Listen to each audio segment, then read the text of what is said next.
అరే పర్సు మర్చిపోయినట్టున్నానే. అమ్మ రేఖ, హా మావయ్య. పర్సు మర్చిపోయినట్టున్నాను, పట్టరామ్మా. ఇదిగోండి మావయ్య మీ పర్సు. వెళ్ళొస్తానమ్మా. తినేసి వెళ్ళండి మావయ్య.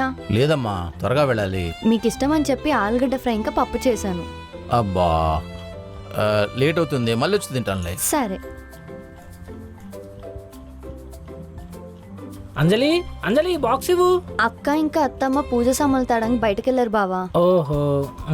ఒక్క నిమిషం బావా.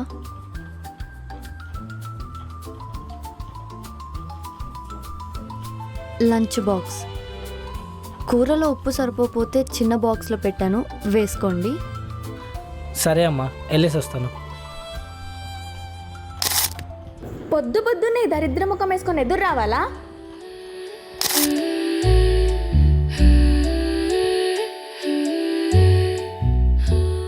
అన్నా పని అయిపోయిందన్నా.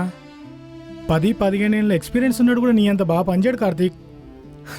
స్టడీ వదలకుండా మెకానికల్ ఇంజనీర్ కంప్లీట్ చేసి ఉంటే మంచి కంపెనీలో జాబ్ వస్తున్నదా కార్తీక్? అంతా అయిపోయిన తర్వాత అర్థమైందన్నా నేను చేసిన తప్పేంటో. అన్నా ఈ మంత్ జీతం డబ్బులు కాకుండా కొంచెం ఎక్స్ట్రా డబ్బులు కావాలన్నా. కావాలంటే రాత్రి 10 గంటల వరకు ఓటీలు చేస్తాన్నా.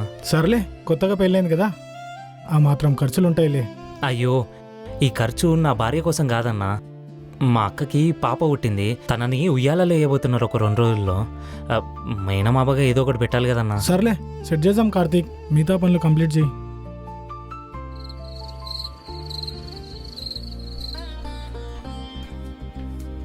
ఇటు ఇవ్వురే, కానీ మడత పెడతాను కదా, నీకెందుకు శ్రమ? కర్రీ చాలా బాగుంది రేఖ, ఉప్పు కూడా ఏం తక్కువ కాలేదు. థ్యాంక్ యూ బావా. నేను ఫ్రెష్ అప్ అయి వస్తాను, మన ఇద్దరం డిన్నర్ చేద్దాం.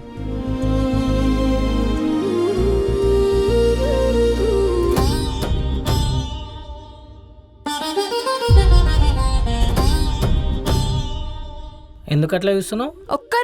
ఒక్కరోజు బాక్స్ కట్టకపోతే బయట తినలేవా? ఏ ఇప్పుడు ఏమైందని అంత కోపం అవుతున్నావు? అది వండిన కూర అంతా నచ్చిందా? నేను వండిన దానికన్నా బాగుందా? అరే బాగుంది కాబట్టి బాగుందని చెప్పినా, నువ్వు అన్నప్పుడు కూడా బాగుందని చెప్తా కదా.